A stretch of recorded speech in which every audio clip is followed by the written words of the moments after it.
Barındaki qonliq qirg'in. Abdurahim Rahman. Kommunist Xitoy mustamlikchilarining muqaddas vatanimiz Sharq Turkiston Aqtu nahiyasining Barin yezisida mundan 7 yil burun 1990-yili 5-aprelda elib bargan butkul insoniyat olamining g'azab nafratini qo'zg'agan dahshatli qirg'ini haqida yezishdan avval shu vaqtdagi umumiy vaziyat to'g'risida oz to'la to'xtalishga to'g'ri keladi. Jahondagi demokratik harakatlar bo'libmi Sharqiy Yevropa bilan sobiq Sovet imperiyasi tavasidagi demokratik o'zgarishlar mustamlikchilarni to'liq sarosimga silib qo'ydi. Jahondagi hech bir istibad o'z halokatining yaqinlab kelayotganligini sezmasligi mumkin emas. Ruminiya istibati Chausheskuning halokatini ko'rgan Xitoy amaldorlari uyqusini yo'qotgan edi.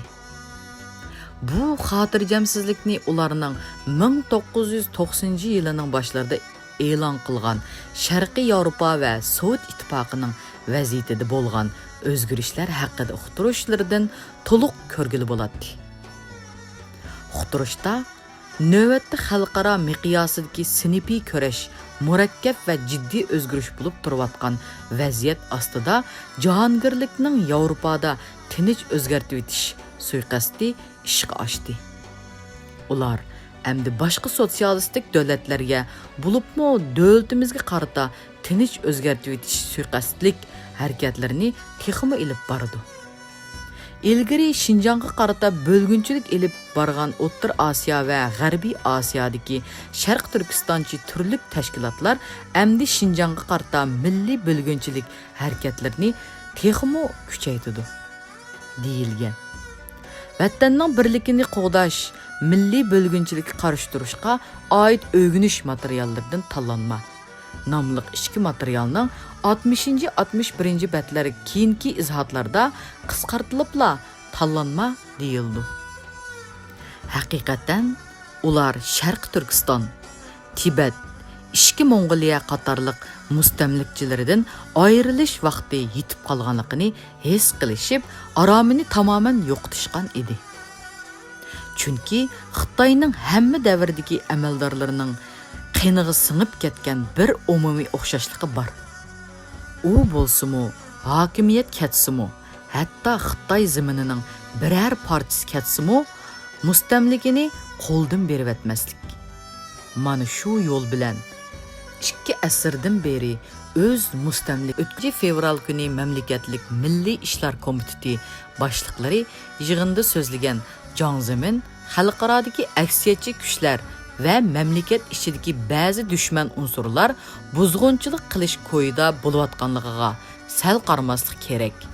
Ishki tashqi bölgünçi unsurlar va aksiyatchi kuchlar buzg'unchilik harakatini azaldan to'xtatib qo'ygani yo'q. Tibetni ko'zlab turgan Dalay guruhi, Şinjangni ko'zlab turgan Eysa guruhi va ishki Mongoliyani ko'zlab turgan Mongoliya guruhi 2 yilning oldida Shveysariyada birlashma axborot qurdi. Yangi Dehlida organ jurnal ta'sis qildi. Hatto Dalay Lama bizning Sharqiy Yevropa yo'lida minishimizni oshkor talab qildi. Yarashish maydonini o'zgartiman deb tahdid soldi. Ishki Mongoliya Tibet Şinjangdagi aksiyatchilarning to'g'ilgan shuarlari o'xshash. Yadro sinqi kerak emas. Boyliqlarni talon-taroj qilish qarshi turayli. Sirtdan kelganlarni qo'g'lab chiqarayli deyishidi. Deb bir hazo bildirilgandan keyin tasaddifiy yuz beradigan voqealarning loyihasini oldin tuzib tayyorlik qilib turish kerak. Tirishib turlik buzg'unchilik harakatni planlash bosqichida to'sib bir holatda yo'qotish kerak deb buyruq qildi. Yuqorida aytilgan yig'inda bosh ministr Li Pengmo so'zga chiqib, Xitoy siyosatchilariga xos azimlik bilan uzoq bildirlab ko'p popozlarni qilgandan keyin so'zni bölgünçilik, buzg'unchilik harakatlarini bir holatda tugatishimiz lozim deb tugatdi. Mana shu birinchi sekretar va bosh ministerlarning og'zidan chiqqan bir holatida yo'qotish degan iboralar la'natiy madaniyat inqilobidan buyon bag'ri chalashqida qon ichmagan Sharq Turkistondagi Wang Yinmao boshliq xun xumarlar uchun yana bir qatim to'yg'ich qon ichishga berilgan yo'llanma yoki ruxsatnoma edi.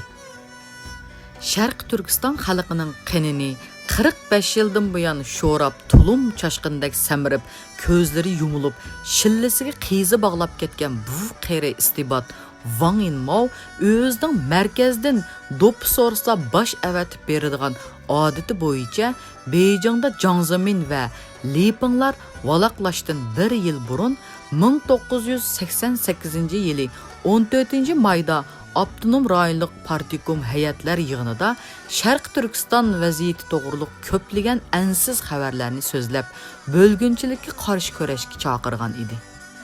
Mavjud ziddiyatlarni o'zlarining mustamlikchilik siyosatining oqibati ekanligini tan olmay, hamma gunohni chet elga dungab odatlangan Wang Yinmao Xinjiangdagi xavf nadin keladi degan savolni qo'yib, o'zila mamlakat ichi va sirtdagi bo'lgunchilardan, asosliqi chet ellardagi dushmanlar elib berayotgan milliy bo'lgunchilik harakatlaridan keladi deb javob berdi. U o'z so'zlarini dalillash uchun yana chet ellarda bo'lgunchilik harakat elib berayotgan Sharq Turkiston Vatan qutqizish fondi, Sharq Turkiston Milliy inqilob fondi, Sharq Turkiston saxovat fondi, Qozoq turklari saxovat fondi, Yangi Sharq Turkiston muhojirlari jamiyati, Dunyo islom birlashmasi, Sharq Turkiston Manjuriya, Mongoliya va Tibet birlashma komiteti lardan iborat 7 tashkilot ishlayotidi deb o'tdi. Afsuski, chet ellarda faoliyat elib berayotgan ashu tashkilotlardagi kishilar chet ellik bo'lmasdan, mustamlikchilar azobidan turli davrlarda chet ellarga chiqib ketishga majbur bo'lgan. Xitoy besib olgan yerlarning haqiqiy egillari ekanligini, ularning o'z vatani mustamlikchilardan ozod qilish uchun harakat qilishi insoniy burchi ekanligini bu qeri istibot yaxshi tushansimi, atay ashundoq burmilab tushuntirishga odatlanib olgan. Atalmış Abdunum rayonluq partikom birinchi sekretari Sun Hanliang Sharq Turkistonda yuz berish ehtimoli yaqinlashib kelayotgan milliy ozodlik harakatlari haqida so'zlab, Sharq Turkiston mustaqillik bayrog'ini ko'tarib olgan ishki tashqi bo'lgunchilarning Xinjiangning umumiy vaziyatini muqimlashtirishga ta'sir ko'rsatayotgan asosiy xavf ekanligini sagaklik bilan tonib olishimiz lozim. Bizning bundaq deganligimiz nishonimiz o'q atqanlik emas, balki to'liq asosga ega. Bo'lgunchilik harakati obyektiv mavjud. Xinjiangda bo'lgunchilik bilan bo'lgunchilik qarshi harakat azaldan to'xtab qolgan emas. Ba'zida keskinlashib qoldi. Yaqinqi yillardan buyon xalqaro cho'ng klimatining ta'siridan kompartiya rahbarligini og'dirish, sotsializmni og'dirish, vatanning birligini parchalash maqsad qilingan naq aksil inqilobiy harakatlar bosh ko'tarib qoldi. Milliy mustaqillik da'vosi qilishga quturtadigan siyosiy dialolar ko'paymoqda. Burun kengchilik bilan bir taraf qilingan yoki qamoq muddati putib qo'yib berilgan aksil inqilobiy tashkilot a'zolari, masalan, Madaniyat inqilobida Sharq Turkiston partiyasining ba'zi a'zolari bosh ko'tarib fursat izlab harakat qilmoqda. Bo'libmi yangidan uyushgan ba'zi aksil inqilobiy tashkilotlar tashkiliy va programmasi bo'lgan holda vatanning birligini parchalash yo'lida siyosiy suiqasdlik harakatlarini ilib bormoqda. Sharq Turkiston mustaqilligini targ'ib qildigan, shuningdek partiya va hukumatga zahar xandlik bilan hujum qiladigan aksiyatchil shuarlar, tashviq varaqlari, cho'ng kichik xatlik gazetlar butun Xinjiangning har qaysi joylarida ko'rilmoqda edi.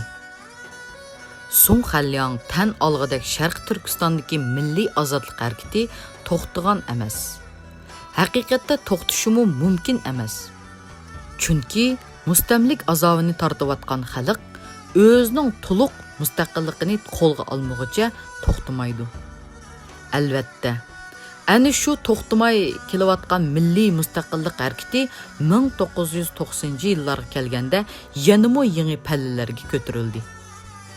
Uning sabablarini chet eldan emas, mustamlikchilar o'zining qabih siyosatidan izlash kerak. Kommunist mustamlikchilari o'zlaridan burunqi Xitoy hukmronlaridanla emas, jahon mustamlik tarixidagi eng yovuz mustamlikchilardan necha hasi ishib ketdi.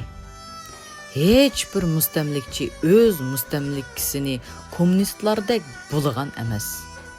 Bu mustamlikisiga kommunistlardek Xitoy to'shigan emas. Kommunistlardek ko'p qon to'kkanmi emas.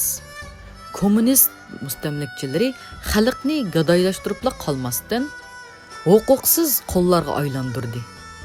İnsan huquqi tamamen dafsanda qilindi. Atom siniqi bilan xalqimizni zaharlab qirg'ini ozliq qilib, planliq tug'ut degan bir nimani bahona qilib, buvoqlarni bug'ib tashlashga yetdi. Kelkunda kelayotgan Xitoy aqollari ichida bu muqaddas yurtning egillari eng osonliq, eng namorat, eng huquqsiz qullarga aylanib, millat yo'qolib ketish xavfi kelib, pichoq so'ngakka yetgan chog'da xalq yo o'lim, yo ko'rim deb kurashga otlanishga majbur bo'ldi. Shuning bilan Sharq Turkistondagi milliy ozodlik harakat Sun Xalyang o'zi tan olg'idek hamma bulung pishqoqlargacha avj elib ketdi. Joy-joylarda qurilgan tashkilotlar, guruhlar o'zaro aloqa o'rnatib, maslahatlashish bilan bir vaqtda o'z yerlarida qo'zg'alon uchun moddiy va ma'naviy tayyorliklarni ko'rishayotgan bo'lib, Xitoy jallotlari qonga melavatgan Barin yezisimi buning sirtida emas edi. Sharq Turkistonda pat yaqinda ko'tarilish ehtimoli bo'lgan cho'ng ko'lamli qo'zg'alonni bostirishga qodir emasligiga ko'z yetgan Wang Yinmo, Sun Xalyang qatorli Xitoy xunxumarlari Beijingdan bir holatida yo'qotish nomi bilan qon ichishga ruxsat olgandan keyin butkul Sharqiy Turkiston xalqi cho'chigidek bir jallodlikni namoyon qilish uchun qo'zg'alon jarayonini sun'iy holda tiziltib shu yerda bostirib, xalqning yuragini mujvitish uchun qulaylik joy deb Barin yezisini tanlab olgan edi. Barin xalqi ilgari bir qancha qatim qo'zg'alib mustamlikchilarga o'zlarini tunutgan edi. Qeri tulki Wang Yinmo qayerda ko'proq qo'zg'alon bo'lsa, shu yerga millatlar ittifoqini saqlashda ulgulik o'rin deb nom berdi. Bu nomga shaharlardan Xotan, noilardan Qarqash, yezlardan Barin ega bo'lgan edi. Amaliyotda bu o'rinlar mustamlikchilikka qarshi harakatni to'xtatmay kelayotgan o'rinlarga Xitoy makkarlari xalqni aldab, sirtidan pardozlab hech ish bo'lmayotgandek ko'rsatishga tirishsa-mu, diqqatini bu joylardan minutmi yiroqlashtirmaydi. Xotan, Qarqash, Barin qatorliq joylarning nomlari atalganda mustamlikchilarning yuraklariga xanjar sanjigandek his qiladi. Shuning uchunmi qo'zg'alonni sun'iy holda tiziltishni doirasi kichikroq, qatnash sharoiti qulaysiz bir bulung Barin yezisidan boshlashni planlashdi. Barin yezisi Aqtu nahiya markazidan 17 kilometr g'arbiy janubga joylashgan. Ko'lami 1087 chas kilometr bo'lib, aholisi Xitoy jallodlari qirib etishdan burun 19659 kishi edi. Tavasida 14 ma'muriy kanit, 63 tabiiy kanit bo'lib, bu tavadagi kishilar oq ko'ngil, sap vijdonliq, halol emgakchilar edi. Shuning uchunmi ular o'zlarining halol emgak mevalarini mustamlikchilarning bulab ketishiga qarshi bir qancha qatim qo'zg'algan edi. 1950 yılı barın. 2. yezisining sobiq muavin boshlig'i Hekim Tosh yezi xalqi yerim och holatda yashayotgan sharoitda Xitoylar yezi ochligini ishkirga to'shayotganligini ko'rib, g'azablanib o'zining yaqin odamlari bilan mashinalarni to'sib, ochlikni tushirib olib, och yalang'och kambag'allarga tarqitib berganligi uchun mustamlikchilar Hekim Toshni o'ltirayotgan edi. 1969 yılı 16 avgust günü Barın kommunasidagi Aziz Osman 500 kishini ergashtirib Aqtu nailik qorallar bölümüdün nurg'un qoral yaraqlarını elib chiqib ketib 4 kundan keyin Barın kommuna inqilab kommunistinin muavin mudiri Muhammad Aysa mingdak odamga yetakchilik qilib nailik qorallar bölümüge bastırıp kirib nurg'un qoral yaraqlarga ega bo'lgandan tashqari qarshi chiqqanlar bilan bir maydon ilishib mustamlikchilar tarixida 20 avgust voqeasi deb nom olgan voqeani, ya'ni mustamlikchilarning ishchilariga laxta qon uyutayotgan voqeani paydo qilib qolmasdan Yavuz Jallod Mavzudun shaxsan yetakchilik qilgan la'nati madaniyat inqilobining lükçek ve jallotlari bilan oxirgacha elishib ularning shum oyoqlarini Aqtu tavasiga yo'latmagan edi. Sunxalyang o'zi tan olg'idek Sharq Turkiston mustaqilligini targ'ib qiladigan harakat hamma yerda avj ilayotgan sharoitda Bari yezdagi bir turkum ilg'or yoshlar uyushib, boshqa yerdagilar tayyorlik qilyotdi. Ular bir tarafdan tashviq targ'ibot orqali kishilarni safarbar qilsa, yana bir tarafdan o'zlarining imkoniyatlari bo'yicha qurol yaroq yasash va setib olish ishlari bilan band edi. Song Xanliang o'z dokladida u yoshlarni 1989 yildan boshlab Sharq Turkiston Islom partiyasi qurgan deydi. Bular rost shundoq partiya qurganmi? Yoki Vatan tavasidagi shu nomli partiyaning Barın yezisidagi a'zolarmi? Bu tarafi bizga noma'lum. Bizga ma'lumi Barın yezisida Zeyniddin Yusuf, Abdug'ani Tursun, Jamal Muhammad, Isoq Hushur, Abdurahim Turdi, Muhammad Turdi, Ahad Tilavaldi, Turg'un Isoq, Muhammad Tursun, Sidiq Hoji Isoq, Abdullah Qasim, Rahimjon Ahad qatorliq ilg'or vijdonliq yoshlar cho'nqur bilimlik Zeyniddin qorining yetakchiligida vatanda bo'lg'usi milliy ozodlik harakat uchun uyushib xalqni uyushtirish ishlari bilan bir qatorda yerlik usulda miltiq, qilich, gernatlarni yasash bilan ularni ishlatishni mashq qilish. Boshqa joylardagi tashkilotlar bilan aloqa o'rnatib faoliyatlarni uyg'unlashtirishni niyat qilyotdi. Tashkilotdagi 10 kishi ichida Abdurahim Turdi, Muhammad Tursundan iborat 2 kishini aloqa ishlariga mas'ul qilishimi fikrimizni tasdiqlaydi. Shundaqla Sunxalyangning o'zimi tasdiqlaydi. Qo'zg'olon haqida g'azab bilan doklad qilgan Sunxalyang, ular hatto biz kurash qilib Xitoylarni qo'g'lab chiqarishimiz kerak. Davlat ichidimi, sirtidimi bizni qo'llaydiganlar bor. Biz tashkillanib bo'ldik. Yuqoridan buyruq tushsa harakat qilamiz deb g'aljirlik bilan jar silib, ha deb aksil inqilobiy jamoat fikri to'plagan deydi.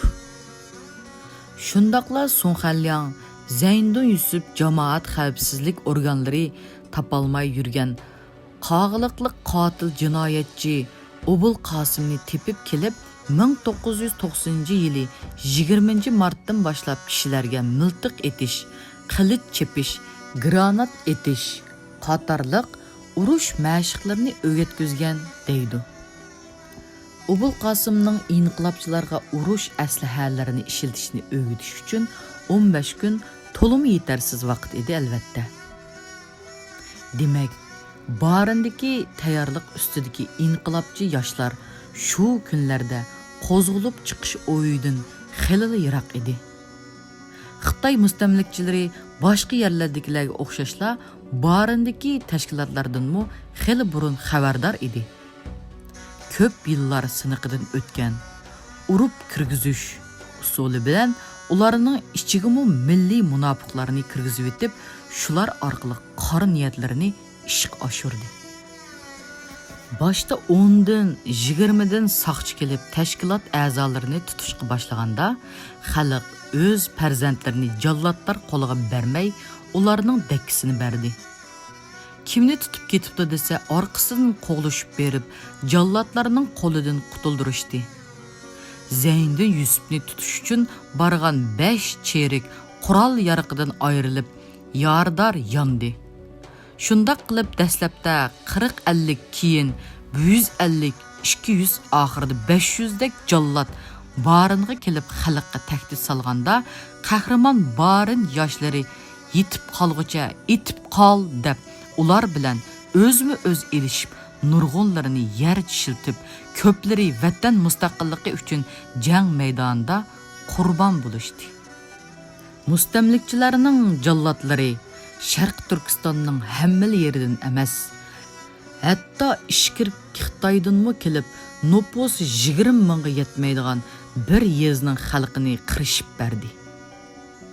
Ishkiri Xitoydanmi jallodlarning yordamga kelganini Qanxo'r Wang Yinmao'ning 4-oyning 21-kuni so'zlagan so'zidagi qo'zg'olonni bostirishga yordam ko'rsatgan Lanju harbiy rayonining siyosiy komissari Liu Xuanhua muavin qo'mondan Dong Jianlianglarga rahmat etishidan bilishga bo'ladi.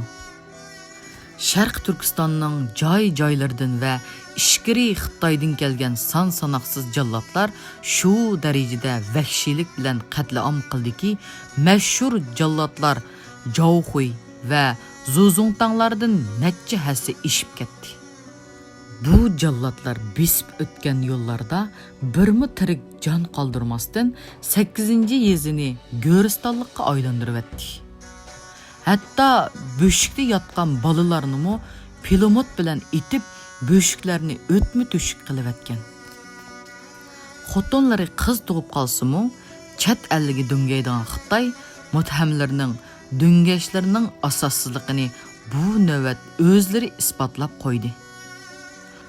Qonliq bostirishdan keyin qo'lga tushgan qurollar haqida so'zlagan Sun Xanliang, ular qurol yaroq dorilarni maxfiy setib olgan va yasagan. Qismlarimiz ular o'z yerlik usul bilan yasagan nurg'un granat, qo'l bombasi, portlatqich bomba, qilich qatorliq qurollarni qo'lga tushardi.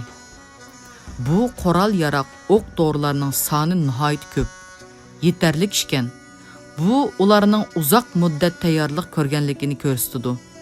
Granatlarning ba'zilari chuyindan, ba'zilari po'lat turbidan yasalgan. Zarba berish kuchi nihoyat zo'r ekan. Qilichlarning uzunligi 60 sm, qisqalari 30 sm bo'lib, alohida yasagan. Nurg'un kishilar yerlik granat etish bo'yicha maxsus tarbiyalangan deydi.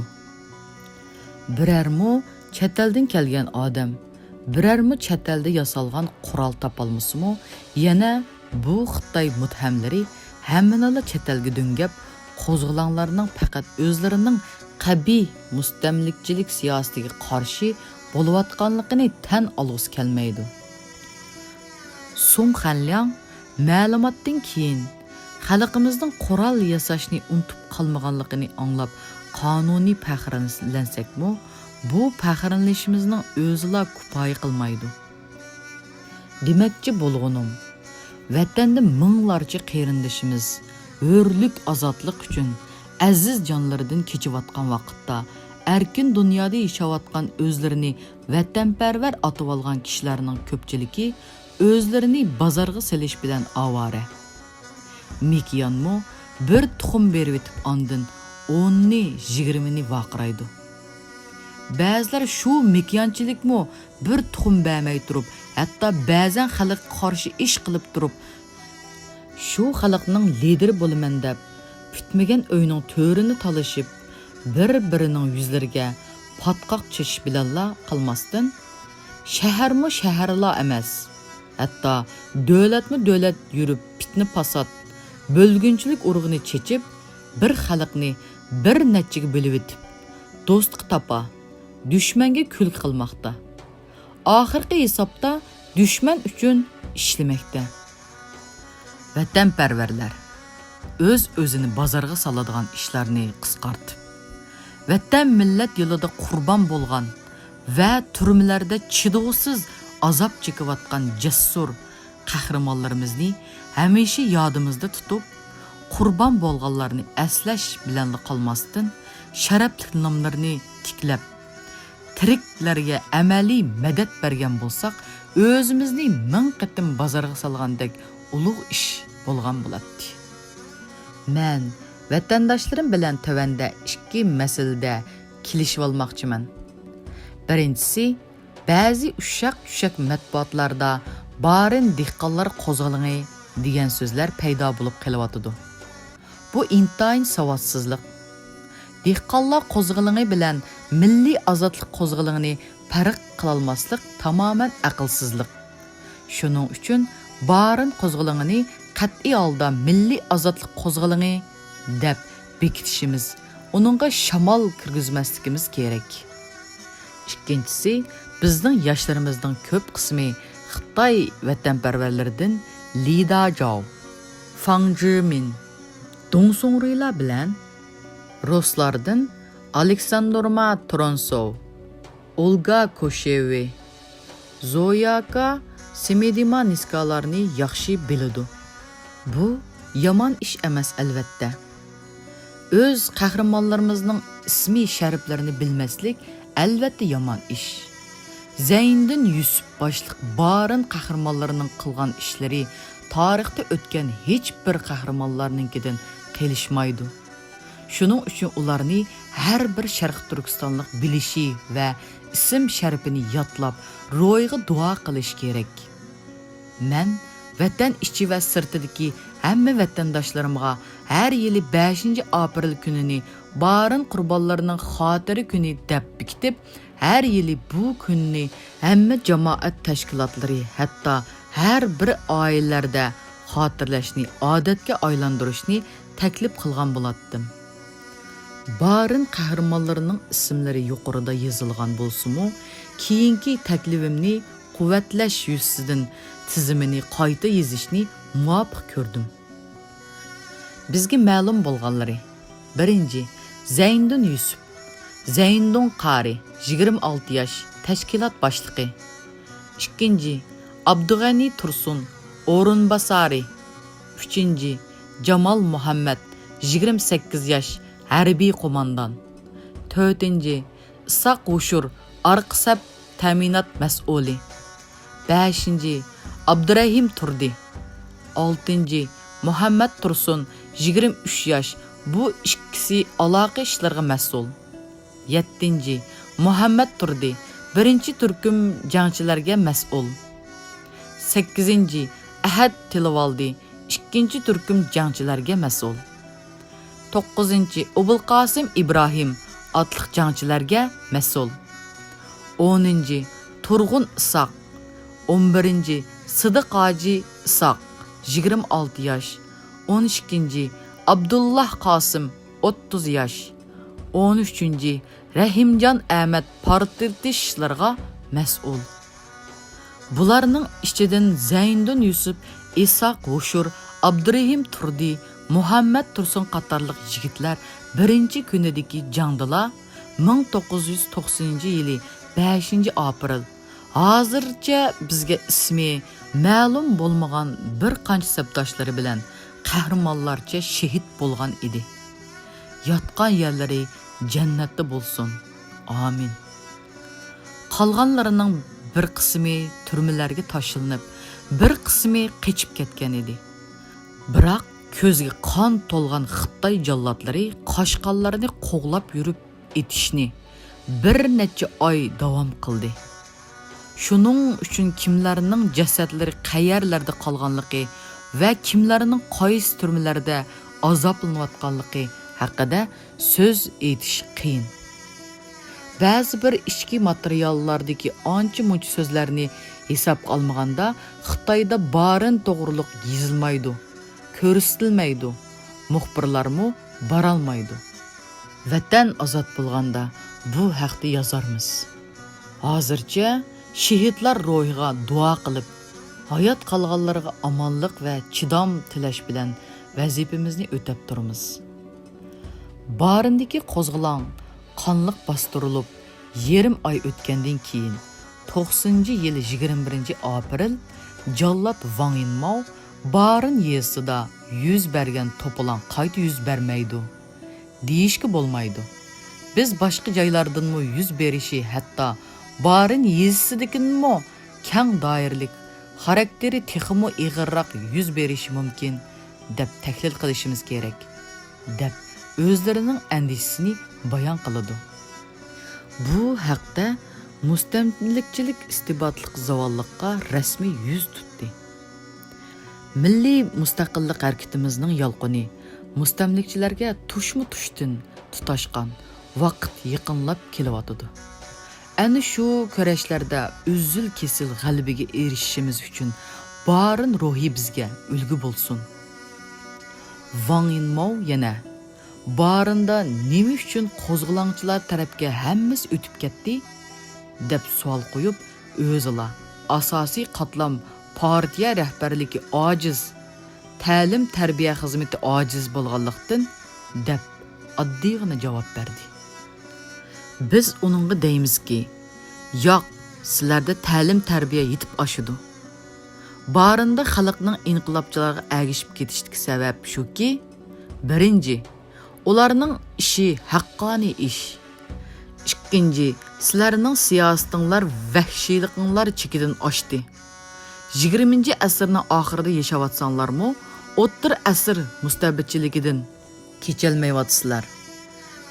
Uchinchi, 200 yildan beri sizlarga bo'ysunmay kelgan bu xalq o'zining insonligini, hamma insonlarga o'xshash o'z taqdirini o'zi hal qilish huquqiga ega ekanligini yanama yaxshi tushundi. Shuning uchun barindagi inqilobga xalq to'liq qo'shilib ketdi. Sizlar barinni qonga melivitib, xalqning texmo g'azab nafratini oshirdinglar xolos.